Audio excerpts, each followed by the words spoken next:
Hello student, welcome in class of the company law.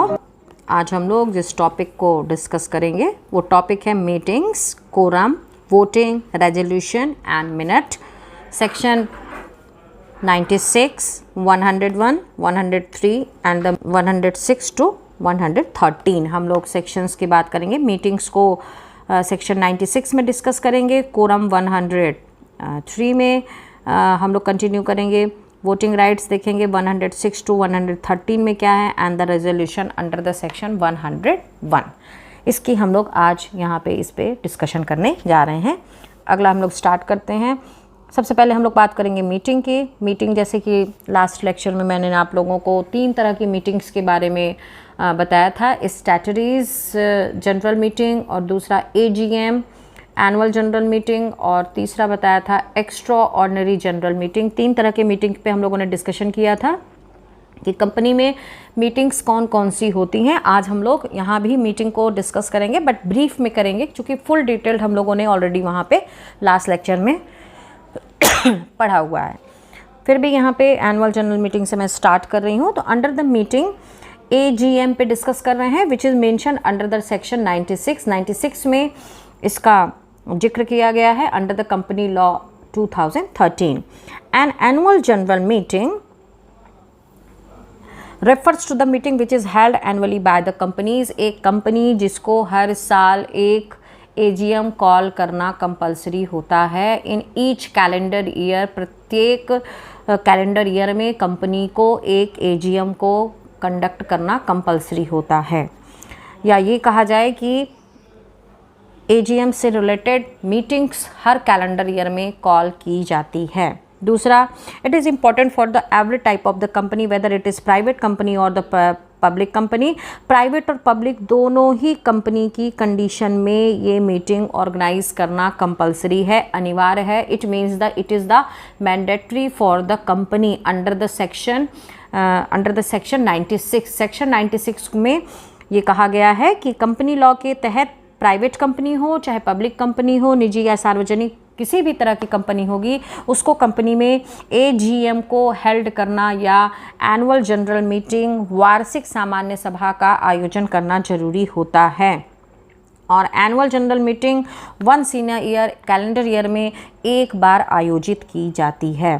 There should be a gap of more than 15 months between the 2 annual general meeting। यदि 2 annual general meetings की हम बात कर रहे हैं तो commencement certificate के बाद तो SGM कॉल की जाती है, लेकिन यदि कंपनी AGM ऑर्गेनाइज कर रही है या एनुअल जनरल मीटिंग को हेल्ड करने जा रही है तो 2 एनुअल जनरल मीटिंग के बीच में 15 महीने का अंतराल होना चाहिए। Next, an exception is given when a company is incorporated. In such a case, the company may not conduct an annual general meeting in the year at all। अपवाद की बात कही जा रही है। इसका एक अपवाद दिया गया है कि यदि एक कंपनी इनकॉर्पोरेटेड हो चुकी है, जो समामेलित हो चुकी है, यदि किसी कारण से एनुअल जनरल मीटिंग को कॉल नहीं कर पा रही है, AGM को कॉल नहीं कर पा रही है, या वार्षिक सामान्य सभा का आयोजन नहीं कर पाई है, तो the company needs to conduct an annual general meeting within 13 month. तो ऐसी कंडीशन में उसको इनकॉर्पोरेशन से 18 महीने के भीतर AGM को कॉल कर लेना चाहिए। It means annual general meetings company 18 महीनों में हेल्ड कर सकती है। आगे कंटिन्यू करते हैं। AGM section 167 default by the company default by the company AGM में दिया हुआ है।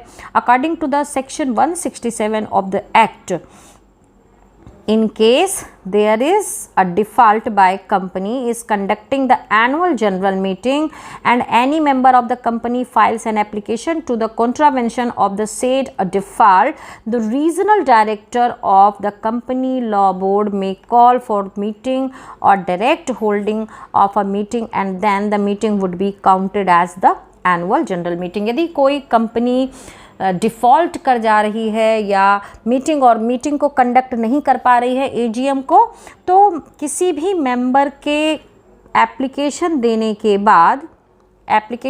के बाद कंपनी लॉ बोर्ड या फिर रीजनल डायरेक्टर, क्षेत्रीय निदेशक इस तरह की मीटिंग को कॉल कर सकता है और इस तरह की मीटिंग को एनुअल जनरल मीटिंग के ही फॉर्म में माना जाएगा। इसको एजीएम ही कहा जाएगा।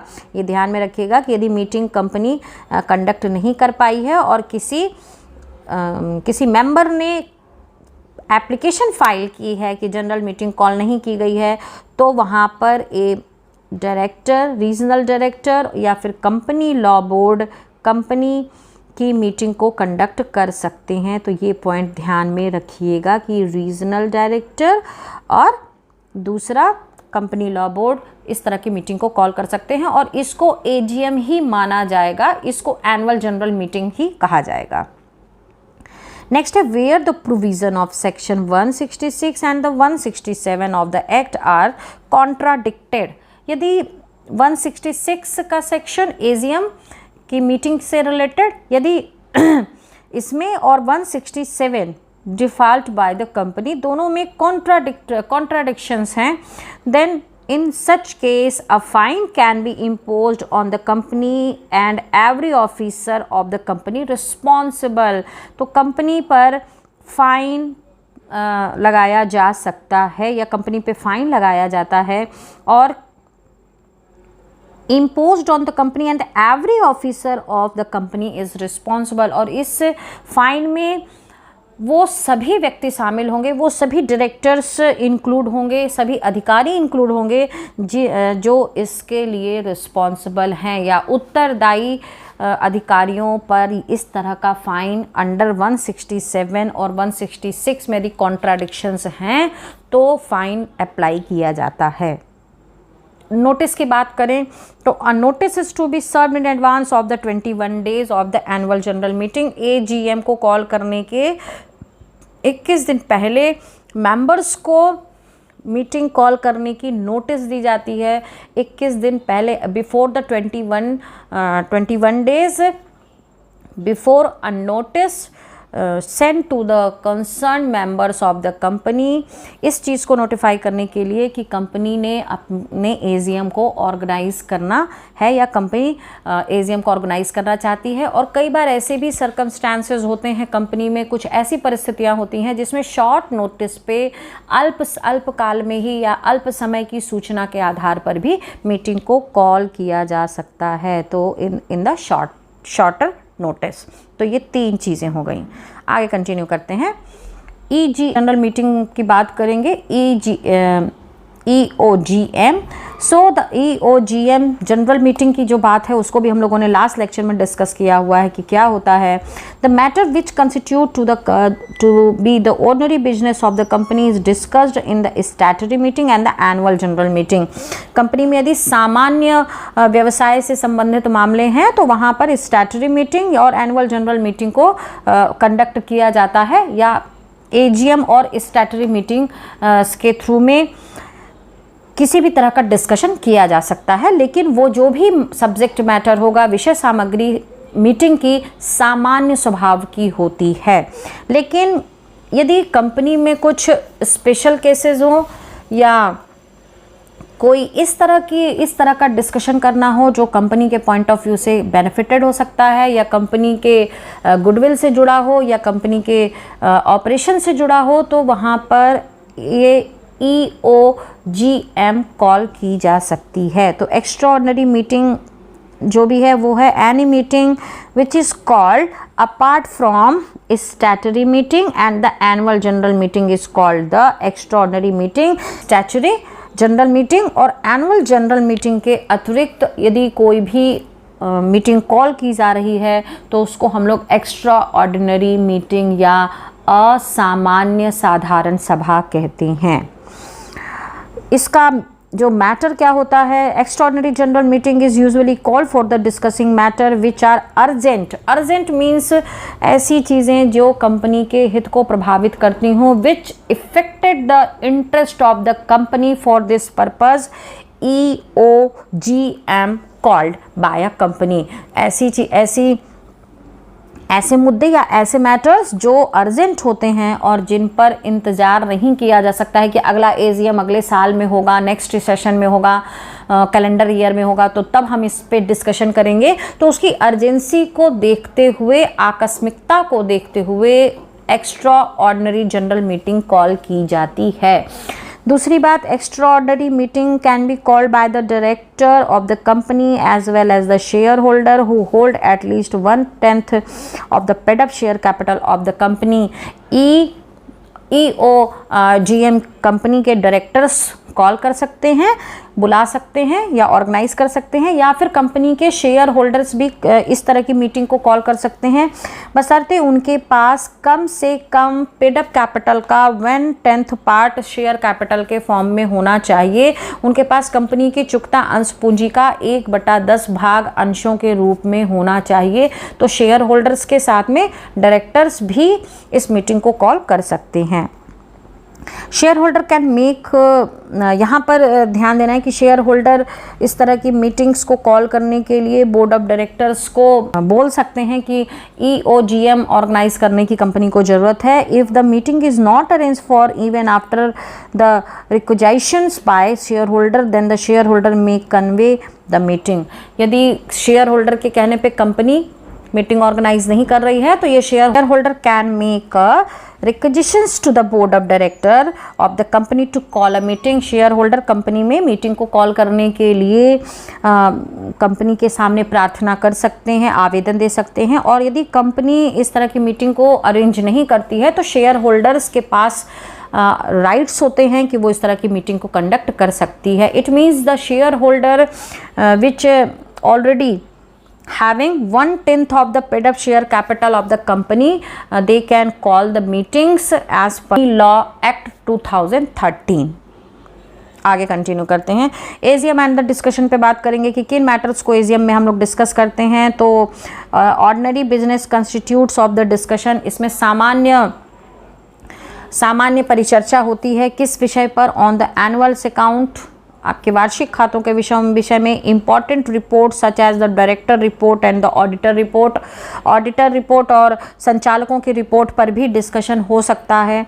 डिक्लेरेशन ऑफ द डिविडेंड, लाभांश घोषित करना हो, उससे रिलेटेड जो कंपनी को डिसीजन लेना हो उस पर डिस्कशन हो सकता है। The appointment of the director, यदि कंपनी को एडिशनल डायरेक्टर अपॉइंट करने हैं, अतिरिक्त संचालकों की नियुक्ति करनी है, तो भी एजीएम कॉल की जा सकती है। स्पेशल बिजनेस के स्पेशल केस में एजीएम कॉल नहीं होती है। स्पेशल यदि मैटर है या फिर कहा जाए अर्जेंट मैटर है तो वहाँ पे हम लोगों ने जस्ट अभी देखा कि EOGM को कॉल किया जाता है। आगे कंटिन्यू करते हैं। EGM पे हम लोग बात कर चुके हैं। आगे, in case of the extraordinary general meeting can't be held due to some reasons, in case the extraordinary general meeting निम्न कारणों से कॉल नहीं की जा सकती है। if the company law board may call the meeting on its own initiative, company law board अपने स्वयं के प्रयास से इस तरह की मीटिंग को कॉल कर सकती है। A notice is to be served in advance and it should include details like cause of the such meeting, the interest of the directors। इस तरह की मीटिंग को भी एडवांस में नोटिफिकेशन मेंबर्स को दिया जाता है, पूर्व में इसकी सूचना सदस्यों को दी जाती है कि किन कारणों से ऐसी मीटिंग ऑर्गेनाइज की जा रही है और इसमें डायरेक्टर्स का हित कितना प्रभावित हो रहा है। Then managers or the shareholders in the matter which cause need to call for the meeting, manager और shareholders भी इस तरह की मीटिंग को कॉल कर सकते हैं। और यदि उनका इंटरेस्ट यदि कंपनी में कहीं ना कहीं इफेक्ट हो रहा हो, यदि उनके हित प्रभावित हो रहे हो, तो ऐसी EOGM को इमीडिएट कॉल किया जा सकता है। The special resolution which is passed in the meeting has to be filed to the registrar within 15 days. ये ध्यान में रखिएगा कि यदि विशेष प्रस्ताव पास किया गया हो मीटिंग में EOGM में, तो इसकी एक फाइल या इसकी एक कॉपी ROC को 15 दिन के अंदर सबमिट करना पड़ता है। या ये कहिए कि 15 डेज में इस EOGM में पास्ड स्पेशल रेजोल्यूशन को, विशेष प्रस्ताव की एक कॉपी ROC को सबमिट करना पड़ता है। इसके बाद पावर्स यहाँ दी हुई हैं कि कौन कौन बोर्ड मीटिंग्स को कॉल कर सकता है। तो द सेक्रेटरी और the director of the company का सचिव और कंपनी के संचालक बोर्ड मीटिंग को ऑर्गेनाइज कर सकते हैं, संचालक मंडल की सभा बुला सकते हैं। The board meeting can be called by the secretary और the director by the following procedure. जिस प्रोसीजर को फॉलो किया जाएगा उसकी बात कही गई है। The meeting can be called on the direction of the chairman, managing director या चेयरमैन के डायरेक्शन निर्देशन में इस तरह की मीटिंग को कॉल किया जा सकता है बोर्ड मीटिंग को। Any director can requisite to convey a board meeting and then to such requisitions to the manager, secretary और any director can summon a board meeting. कोई भी डायरेक्टर या मैनेजर किसी डायरेक्टर के प्रयास करने के बाद या प्रार्थना के बाद बोर्ड मीटिंग को कॉल कर सकते हैं। नोटिस फॉर सर्च meeting is to be served in advance. इससे संबंधित सूचना पूर्व में ही दे दी जाती है कि बोर्ड मीटिंग कॉल की जाने वाली है या कंपनी की संचालक मंडल की सभा होने वाली है। If a notice for a board is sent without any authority, it will be considered to be an improper notice। यहाँ ध्यान में रखिएगा, यदि संबंधित अधिकृत अधिकारी से इस तरह की मीटिंग कन्वे नहीं की गई हो या संबंधित अधिकारी यदि मीटिंग की सूचना प्रॉपरली सही तरीके से या जो प्रोसेस है, जो प्रक्रिया है, उससे सूचना नहीं दे रहा है तो इस तरह की मीटिंग को इम्प्रॉपर नोटिस से रिलेटेड मीटिंग माना जाएगा या इसको कहा जाएगा कि सूचना पर्याप्त नहीं दी गई है, तो ऐसी मीटिंग को वैलिड भी नहीं माना जाता है। In case the director want to convey a board meeting to discuss some urgent matter, then he must to do with the permission of the managing director of the company। यदि company का कोई director board meeting को urgently call करना चाहता है या संचालक मंडल की सभा को आयोजित करना चाहता है तो इसकी परमिशन वो मैनेजिंग डायरेक्टर से ले सकता है या कंपनी के MD से परमिशन लेके डायरेक्टर ऐसी मीटिंग को कॉल कर सकते हैं। आगे कंटिन्यू करते हैं, नोटिस पे आ जाएं। इस पे हम लोग डिस्कस करेंगे। A notice of the meeting is serve to all the members to discuss the business at the meeting. Meeting की सूचना दी जाती है। A notice is to be serve to the member of the meeting in the manner which is prescribed under the companies act. Companies act 2013 में जिस तरह से meeting call करने की नोटिस देनी चाहिए, यदि AGM है तो 21 डेज बिफोर कॉल किया जाता है और यदि extra ordinary general meeting call की जानी है तो समय ध्यान में रखा जाएगा कि दो AGM के बीच में यदि EOGM को कॉल किया जा रहा है तो उसकी भी सूचना संबंधित समय में दी जानी चाहिए। ओवरऑल नोटिस देना अंडर द सेक्शन 101 में नोटिस से रिलेटेड सूचना से संबंधित जो भी नियम हैं उनको फॉलो करते हुए कंपनी नोटिस देती है। In case a company accidentally fails to serve a notice to the person who is entitled to receive, यदि कंपनी संबंधित नोटिस को सूचना को देने में फेल होती है या नहीं दे पाती है और जो व्यक्ति इस नोटिस को पाने का अधिकारी है, the meeting would not be considered invalid, तो ऐसी मीटिंग को इनवैलिड नहीं माना जाएगा। All the members of the meeting are entitled to vote in the matters raised in the meeting। Company में उठने वाले मुद्दों पर सभी सदस्यों को अधिकार होता है कि वो मीटिंग में वोट करें, मतदान कर सकते हैं। Then the next is the under the notice और क्या चीज़ें हैं। If the company has called for AGM, it will include all ordinary business which will be discussed in the meeting। Ordinary business matter को, सामान्य व्यावसायिक मुद्दों को AGM में उठाया जाता है और यदि company EO extra ordinary general meeting call करना चाहती है, EOGM कॉल कर रही है तो कंपनी की नोटिस में स्पेशल बिजनेस पर्पस बताया जाएगा, स्पेशल कॉज फैक्टर होगा या स्पेशल बिजनेस मैटर को डिस्कस करने के लिए या कुछ विशेष व्यावसायिक मुद्दों को डिस्कस करने के लिए EOGM को कॉल किया जाता है। एनुअल जनरल मीटिंग यहाँ पे दिया हुआ है, 21 डेज एडवांस में मीटिंग की सूचना दी जाती है और EGM notice is needed to be served in advance of the 14 days. AGM 21 days और एक्स्ट्रा ऑर्डिनरी जनरल मीटिंग की नोटिस 15 दिन पहले कन्वे कर दी जाती है to the members and to the directors. Content of notice में क्या क्या चीज़ें होती हैं? The place of the meeting, date, time, उसके बाद बिजनेस पर्पस, किसके लिए बिजनेस मीटिंग का कॉल की जा रही है, ब्रीफ ऑफ द बिजनेस का, व्यवसाय का संक्षिप्तीकरण, date on which notice is served and the signature of the convener of the meeting, company के उस अधिकारी के या उस समन्वयक के हस्ताक्षर जिसने मीटिंग को ऑर्गेनाइज किया हुआ है। ये सारी बातें मीटिंग में लिखी हुई होनी चाहिए। कोरम की बात करते हैं, which is mention under the section 103। Quorum refers to the minimum number of the members required to conduct a meeting. कम से कम सदस्यों की वह संख्या जो एक मीटिंग को कंडक्ट करने के लिए या एक सभा को संचालित करने के लिए आवश्यक होती है, उसको ही हम लोग कोरम कहते हैं या कार्यवाहक कहते हैं। According to the section 174 of the Company Act, 1/3 of the total number of the members to the meeting constitute a quorum for the meeting. एक सभा को आयोजित करने के लिए उसमें टोटल नंबर ऑफ मेंबर का 1/3 मेंबर्स होने जरूरी होते हैं।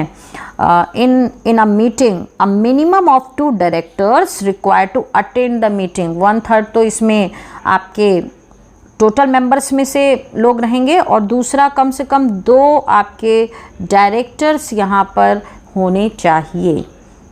But where the company is owned by a single person then in that case the condition does not apply. यदि OPC की कंडीशन है, OPC मतलब 1 पर्सन कंपनी यदि जहाँ पे है, जहाँ पे सिर्फ एक डायरेक्टर की ज़रूरत होती है, तो वहाँ पे कोरम में इतनी सारी चीज़ों को फॉलो करने की ज़रूरत नहीं होती है।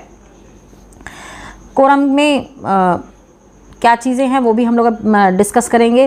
अ director attending meeting through video conference will also be considered while counting for a quorum. यदि कोई डायरेक्टर वीडियो कॉन्फ्रेंसिंग के थ्रू में मीटिंग को अटेंड कर रहा है तो उसको भी हम लोग कोरम में काउंट करेंगे, उसको भी हम लोग मानेंगे कि जो संख्या चाहिए एक मीटिंग को कंडक्ट कराने के लिए उसमें उस डायरेक्टर को भी शामिल किया जाएगा यदि वो वीडियो कॉन्फ्रेंसिंग से मीटिंग में जुड़ा हुआ है तो। A quorum of the meeting has to be maintain throughout the meeting. ये कोरम जो रहेगा 1/3 और 2 डायरेक्टर्स का, ये पूरे मीटिंग में मेंटेन रहना चाहिए। ऐसा नहीं है कि कोई भी मेंबर मीटिंग को छोड़कर चला जाए, ऐसा यदि होगा तो उसको उस मीटिंग को हम लोग वैलिड नहीं मानते हैं। तो इसलिए कोरम मेंटेन होना जरूरी है। In case the quorum is not present, then the meeting will be called off। यदि कोरम में सदस्य उपस्थित नहीं हैं या कोरम का नियम है 1/3 और 2 डायरेक्टर्स का, टोटल मेंबर का 1/3 और 2 डायरेक्टर्स होने चाहिए, यदि ये पूरा नहीं हो रहा है तो मीटिंग को बंद कर दिया जाता है। आगे कंटिन्यू करते हैं, वोटिंग राइट्स पे आते हैं कि वोटिंग राइट्स में क्या है। In case there is a matter which needs to be decided on the meeting, it is done by the votes of the member of the meeting. Company में जिस matter पर डिस्कस किया गया है और उससे रिलेटेड कोई डिसीजन लेना हो, कोई निर्णय लेना हो जिसके लिए मीटिंग को कॉल किया गया था, तो वहाँ पर कंपनी वोटिंग राइट्स का इस्तेमाल करवा सकती है। According to the section 50 sub section 2, every member who is limited by company shares and hold equity share capital will have a right to vote on all the resolution which the before the meeting। उन सारे प्रस्तावों पर vote करने का अधिकार उस व्यक्ति को होता है जो कंपनी का इक्विटी शेयर कैपिटल होल्डर होता है।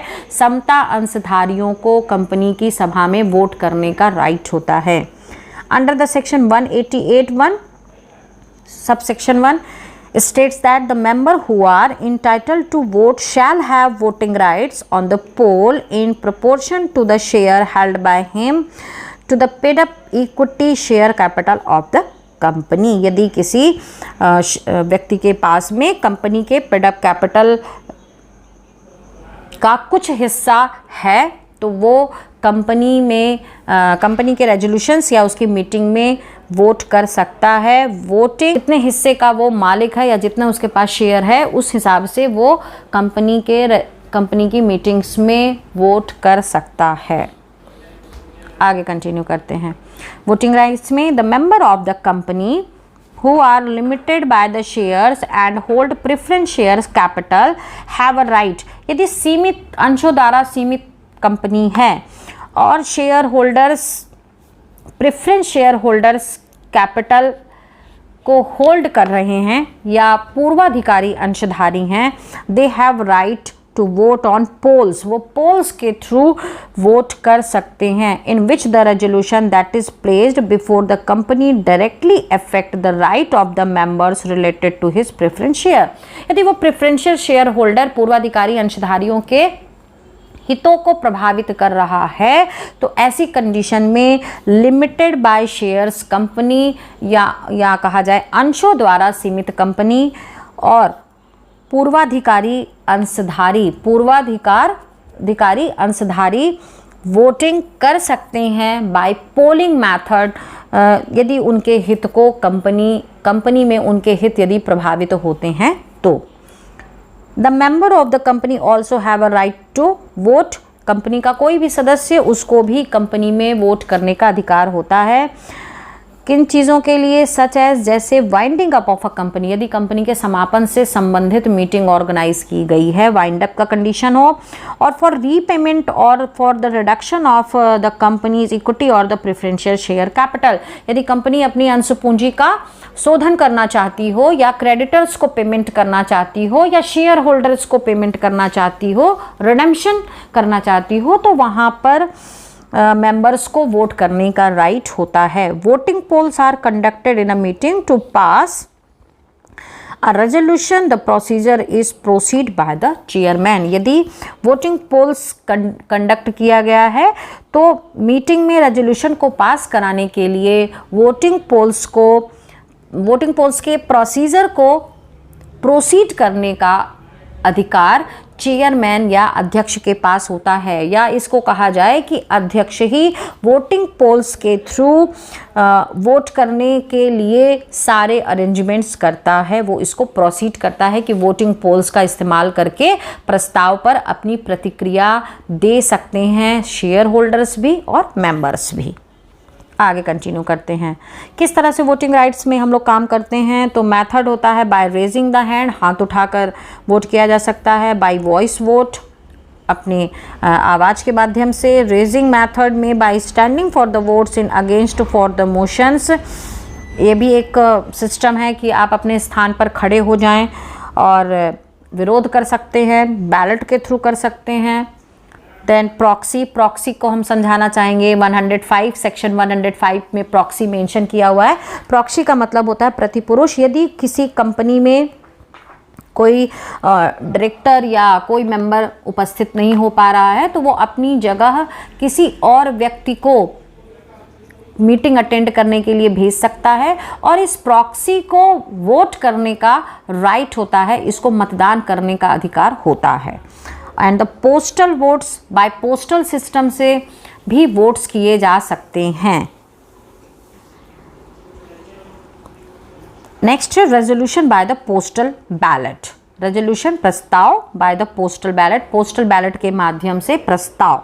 Section 110 who is entitled to vote can not be physically present to vote. वह जो फिजिकली प्रेजेंट मीटिंग में नहीं हो सकते हैं और उनको वोट करना है तो वो पोस्टल बैलेट सिस्टम का इस्तेमाल कर सकते हैं। Who is entitled to vote can send his vote by the posting. जिनके पास वोटिंग का अधिकार हो, मतदान का अधिकार हो, वो पोस्ट करके या पोस्टल बैलेट के थ्रू अपने वोट्स को कर सकते हैं। Ballot refers to the method of voting by the post के माध्यम से या डाक के माध्यम से किए जाने वाले वोट को या मतदान को ही पोस्टल बैलेट कहते हैं। ये कौन इस्तेमाल करता है? This method enable member to vote who otherwise would not have been able to because of their physical presence. यदि भौतिक सत्यापन कोई व्यक्ति नहीं कर पा रहा है तो वो अपने वोटिंग राइट्स को, अपने मतदान अधिकार को पोस्टल बैलेट के थ्रू इस्तेमाल कर सकता है। वो अपने मतदान को पोस्टल सिस्टम से भेज सकता है। Resolution postal ballot. The postal ballot can used for voting in meeting except for when the polls is for deciding on the ordinary business. यदि सामान्य सभा है या सामान्य मुद्दों पर सभा की जा रही है तो वहाँ पर पोस्टल बैलेट इस्तेमाल किया जा सकता है। In case where a business in which it is important to attend and hear director or auditor in the meeting, लेकिन जहाँ पर मीटिंग का मैटर या मुद्दा इम्पॉर्टेंट होता है, महत्वपूर्ण होता है, वहाँ कंपनी में या कंपनी के डायरेक्टर को सुनना, उनके ऑडिटर्स को सुनना ज़रूरी होता है, तो इस तरह के रेजोल्यूशन पोस्टल बैलेट का इस्तेमाल किया जा सकता है। When it is decided that the resolution placed before the company will be passed by postal ballot, it shall send a notice regarding it to the all members of the meeting annexed with a draft resolution in which reason for poll are explained. इससे संबंधित सूचना सभी सदस्यों को भेज दी जाती है। The method of the postal ballot includes voting by post or through any electronic means. Any electronic means में by email कर सकते हैं, फैक्स भेज सकते हैं, या थ्रू किसी भी तरह के आप अपने इलेक्ट्रॉनिक मीन्स का इस्तेमाल करते हुए वोटिंग राइट्स को यूज़ कर सकते हैं और अपने मत को भेज सकते हैं। The vote shall be sent within 30 days from the date on which the notice for the passing of the resolution was sent to the member. और इस तरह का पोस्टल बैलेट 30 दिनों के भीतर भेज दिया जाना चाहिए। कब से? The date on which the notice for passing the resolution, उस डेट से जिस डेट को इस तरह का प्रस्ताव पास किया गया था, उस डेट से 30 दिन के अंदर वोट को किसी भी इलेक्ट्रॉनिक मीन्स से भेजा जा सकता है। आगे कंटिन्यू कहते हैं, इलेक्ट्रॉनिक मोड्स में क्या आते हैं? Voting by the electronic modes included punch card, optical scan voting system, specialized voting जिसमें टेलीफोन्स है, private computer network, internet etcetera. इनमें से किसी भी इलेक्ट्रॉनिक मोड को हम लोग इस्तेमाल वोटिंग राइट के लिए कर सकते हैं।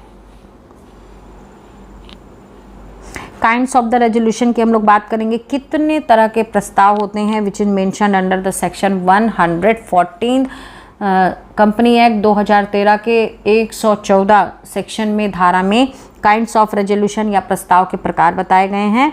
ऑर्डनरी रेजोल्यूशन पे हम लोग सबसे पहले बात करेंगे। Ordinary resolution refers to the resolution that can be passed by a simple majority. एक सामान्य या कहा जाए एक सिंपल मेजॉरिटी के माध्यम से यदि कंपनी किसी रेजोल्यूशन को पास करा रही हो, किसी प्रस्ताव को पास कराती है, it can be used for all kinds of matter unless there is need for special resolution.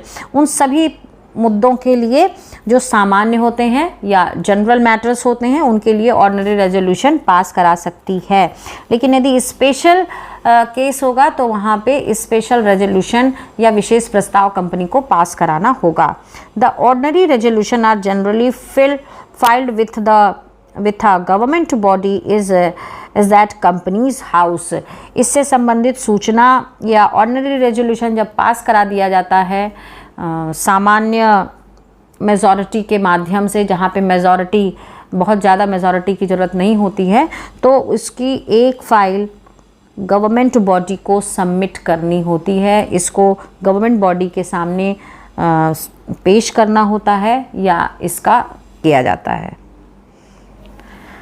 दूसरा है special resolution. The resolution which are needed to be passed by the majority at least 75% of the total votes. कुल मतदान का 75% जिस प्रस्ताव को पास करने के लिए ज़रूरी हो, या ऐसा प्रस्ताव जिसमें सहमति 75% के आसपास मेंबर्स की होनी चाहिए, उनका वोटिंग होना चाहिए उसके पक्ष में, उसको हम लोग कहते हैं स्पेशल रेजोल्यूशन।